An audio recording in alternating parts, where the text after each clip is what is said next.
para que a gente tivesse aqui uma organização e a votação que tivemos no estado do Ceará, em Fortaleza, quando terminou a campanha que o PV não foi capaz de honrar, né, o legado que nós suscitamos à população brasileira com quase 20 milhões de votos. Ele pagou o preço, porque ficou junto comigo nessa luta.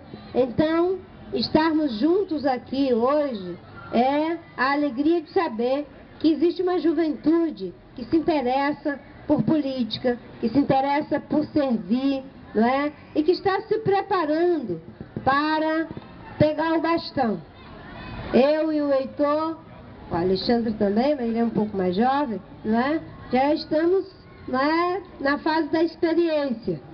Mas é preciso formar uma nova geração de líderes que vão dar continuidade ao trabalho da política.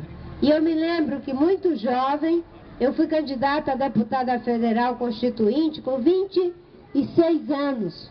E naquela época, lá no meu estado, no Acre, o Chico Mendes, pessoas como Dom Moacir, Leonardo Boff, Clodovis Boff, o próprio Lula, que éramos do mesmo partido, eram pessoas que acreditavam na gente. E as pessoas diziam, imagina, essa menina não tem experiência, vai ser constituinte, né? E eu só não fui eleita porque eu não fiz o coeficiente eleitoral. Fui a quinta mais votada das 8 cadeiras para deputado federal. É por isso que hoje, quando a juventude se coloca para dar a sua contribuição, tem o meu apoio. Não apenas por ser jovem, mas também por ter propostas. Não apenas por isso, mas por ter compromisso. Lá em casa eu sempre digo para os meus filhos, eu tenho 4 filhos. Tenho um filho de 29 anos, uma filha de 31, uma de 22 e uma de 20. Eu digo, aqui em casa, não existe político sem causa, não é? Se vocês um dia tiverem uma causa, uma luta, uma militância e desejarem transformar as ideias e os sonhos de vocês na política, vão ter o meu apoio. Se for só para ser político como herdeiro da mamãe, nem conte comigo, certo? Porque política não é herança, política é compromisso. Essa história de porque neto do deputado, cunhado do deputado, senador, nora, genro, aí automaticamente já vira o sucessor, não pode ser assim, não é? Então é preciso ter compromisso, ter uma causa. E é por isso que eu estou aqui, vendo esse jovem que tem dedicado a sua vida política como tantos outros jovens. Uma coisa muito boa que está acontecendo, como é o nome da jovem que falou? A Jo. A Jo, né? Que fez essa fala bonita, né? Dizendo que conheceu o Paulo através das redes sociais. Também, também o Pedro Beal, que conheceu o Paulo através das redes sociais. Está surgindo um fenômeno novo na política, que é promovido pela internet. A internet está democratizando a democracia. Antes, para a gente ter conhecimento uns dos outros, ou a gente se conhecia pessoalmente, ou a gente tinha que ver a pessoa no jornal ou na televisão. E se vocês fossem esperar para se conhecer no jornal ou na televisão, não iam se conhecer. Porque com certeza o Paulo não ia para a televisão e para o jornal, você também não.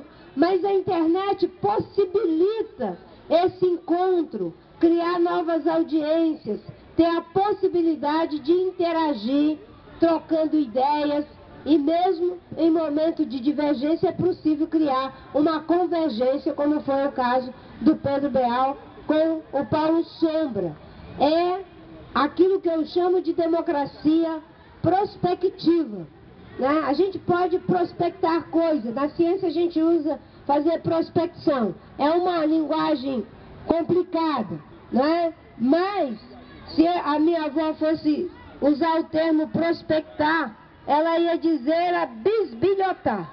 A gente pode bisbilhotar novos aplicativos para a democracia. Esse termo aplicativo também parece complicado, né? E a minha avó diria o seguinte, né, eu posso bisbilhotar novas formas de fazer alguma coisa com a democracia. E é isso que os jovens estão fazendo.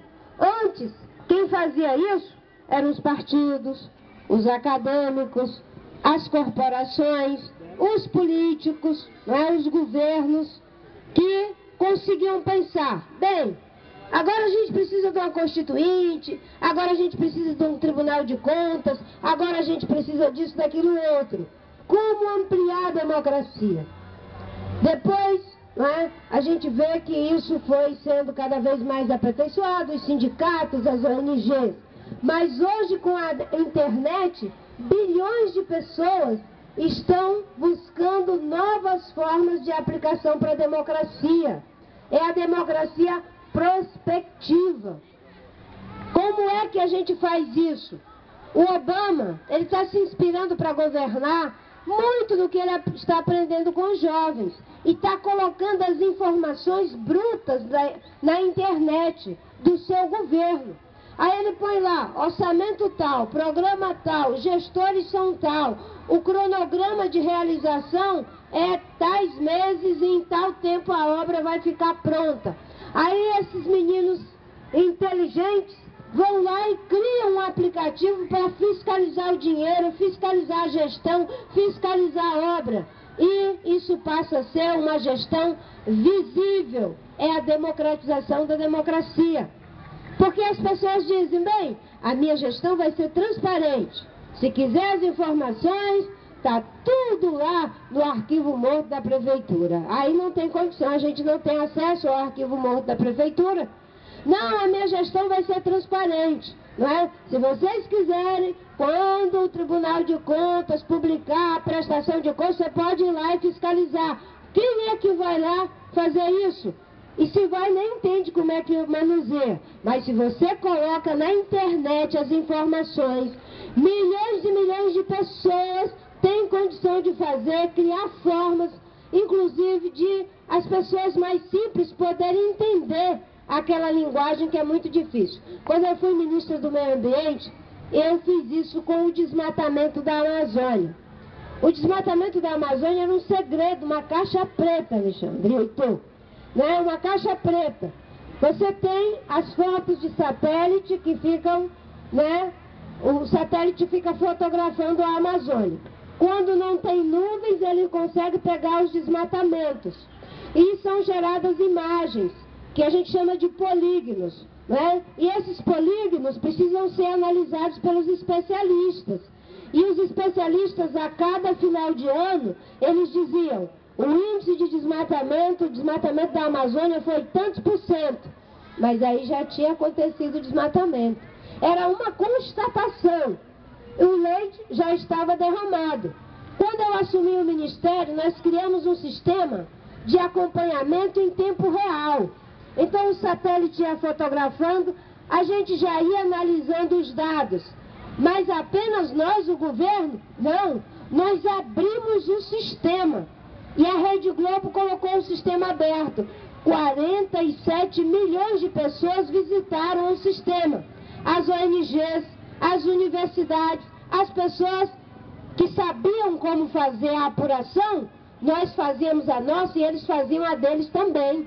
E se alguém disser, não, o desmatamento, pensando bem, não é tão alto assim. Aí vinha um professor universitário dizer assim, eu somei os polígonos e o desmatamento está aumentando. E sabia até o lugar onde estava aumentando.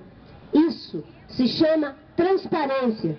Mais do que transparência, visibilidade. São novos aplicativos para a democracia. É isso que essa juventude sabe fazer. Heitor, se você for